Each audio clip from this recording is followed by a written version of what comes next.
द्रौपदी द्रौपदी महाभारत के अनुसार पंचल देश के राजा द्रुपद की पुत्री थी। वह 5 कन्याओं में से एक थी जिन्हें चीर कुमारी कहा जाता था।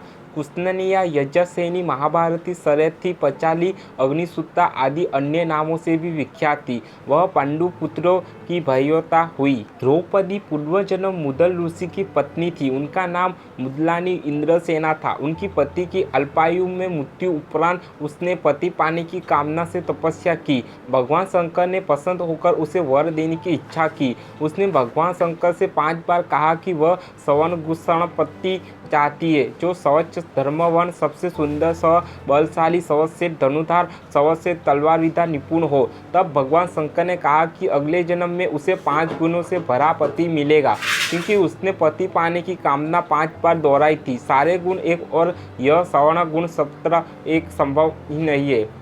प्राचीन भारत के महाकाव्य महाभारत के अनुसार द्रौपदी का जन्म महाराजा द्रुपद के द्वारा गुरु द्रोणाचार्य से अपमान का बदला लेने हेतु कराया गया यज्ञ उपरांत हुआ था। जब पांडव तथा कौरव राजकुमारों की शिक्षा पूर्ण हो गई तो उन्होंने द्रोणाचार्य को गुरु दक्षिणा देनी चाहिए।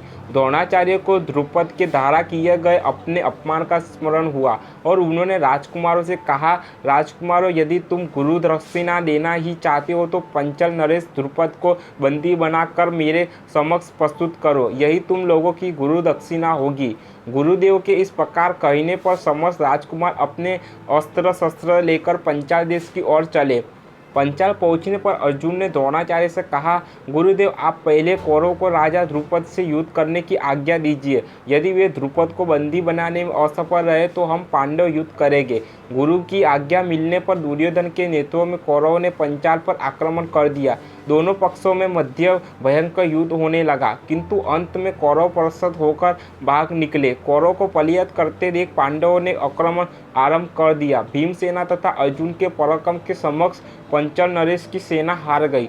अर्जुन ने आगे बढ़कर द्रुपद को बंदी बना लिया और गुरु द्रोणाचार्य के समक्ष ले आए। द्रुपद को बंदी के रूप में देखकर द्रोणाचार्य ने कहा, हे द्रुपद, अब तुम्हें राज्य का स्वामी मैं हो गया हूँ। मैं तो तुम्हें अपना मित्र समझकर तुम्हारे पास आया था, किंतु तुम मुझे अपना मित्र स्वीकार नहीं किया था। अब बताओ, क्या तुम मेरी मित्रता स्वीकार करते हो? द्रुपद ने लल्लाच सिर झुका लिया और अपनी भूल के लिए समयाना करते हुए बोले, हे द्रोणा, आपको अपना मित्र ना मानना मेरी भूल थी और इसके लिए अब मेरे हृदय में पश्चाताप है। मैं तथा मेरे राज्य दोनों ही आपके अधीन है। आप आपकी जो इच्छा है।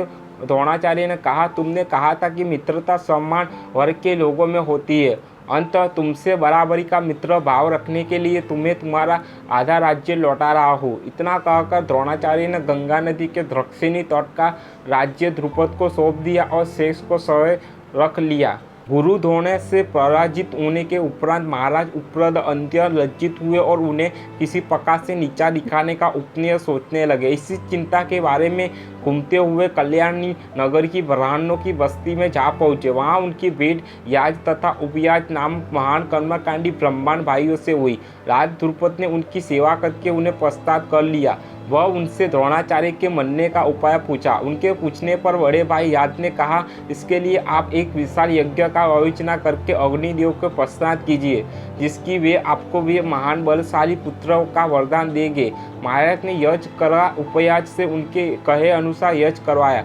यज्ञ के उपरांत एक पुत्र का जन्म हुआ जो संपूर्ण आयुध एवं कुंडल से युक्त था और एक जुड़वा कन्या उत्पन्न हुई, जिसके नेत्र खिले हुए कमल के समान देदीप्यमान थे। प्रोहे चंद्रमा के सम्मान वक्त थी तथा उस सुंदर तेजस्वी अग्निपुत्री तेजस्वी कन्या का वर्ण थोड़ा सौम्य था। बालक का नाम धृष्टद्युम्न एवं बालिका नाम द्रौपदी रखा गया। यज्ञ द्वारा उत्पन्न होने पर द्रौपदी यज्ञसेनी भी कहलाई गई। द्रौपदी के सहस्र की शर्त बहुत कठोर थी, जिसे कोई भी नहीं तोड़ सका। कौन जो अंग देश का राजा था वो प्रतियोगिता जीत सकता था, पर उसे अवसर नहीं दिया गया। अंत में अर्जुन ने यह शर्त जीती। शर्त जीतने के उपरांत कौरव और उपस्थित राजाओं ने पांडवों को द्रौपदी को ले जाने से रोकना चाहा, जिसका सभी पांडवों ने डटकर सामना किया, जिसके लिए फलस्वरूप वे द्रौपदी को ले जाने में सफल रहे। द्रौपदी सहित कुटिया पहुंचने पर जब पांडवों ने बाहर से ही कहा कि माता देखो हम क्या ले आए हैं, तो बिना देखे ही कुंती ने कहा कि जो लाए हो आपस में बांट लो। माता की आज्ञा के निर्दर नहीं करना चाहते थे, परंतु उन्हें ऐसा था कि ऐसा करना ठीक नहीं होगा। परिणामस्वरूप कुंती ने द्रौपदी को पांचों पांडवों में से एक को चुनने के लिए कहा। द्रौपदी ने युधिष्ठिर को चुना।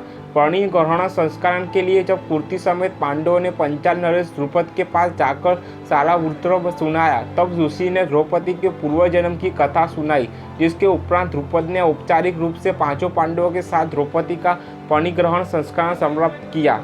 महाभारत में युधिष्ठिर सब कुछ हारने के बाद उन्होंने द्रौपदी के दांव पर लगा दिया और दुर्योधन की ओर से मामा शकुनी से धूत में अग्निपुत्री द्रौपदी को जीत लिया। उस समय दुशासन द्रौपदी को बालों को पकड़कर घसीटते हुए सांबा में ले गया। जब वह द्रौपदी का अपमान हुआ, अंगरन कर्ण ने भी दुर्योधन की मित्रता के अनैतिक प्रभाव में अपमान के शब्द बोले। तो भीष्म पिता, द्रोणाचार्य और विदुर जैसे न्यायकर्ता और महान लोग भी बैठे थे, लेकिन वह मौजूद सभी बड़े दिग्गज मुंह झुकाए बैठ गए। इन सभी को उनके मौन रहने का दंड मिला। भगवान श्री कृष्ण ने पंचल नरेश द्रौपदी की पुत्री द्रौपदी को प्रश्न के उत्तर में कहा कि तीनों ने दुर्योधन का अधत्ता समझ लिया था, इसलिए उसे रोकने के लिए पर्याप्त नैतिक धर्मोचित साहस नहीं कर सके। दुर्योधन के आदेश पर दुशासन ने सभा के सामने ही द्रौपदी की साड़ी उतारना शुरू कर दी। सभी मौन थे। द्रौपदी की प्रार्थना पर श्री कृष्ण ने दिव्य हस्तक्षेप करके चीर को असीमित करके हरण को सफल नहीं होने दिया।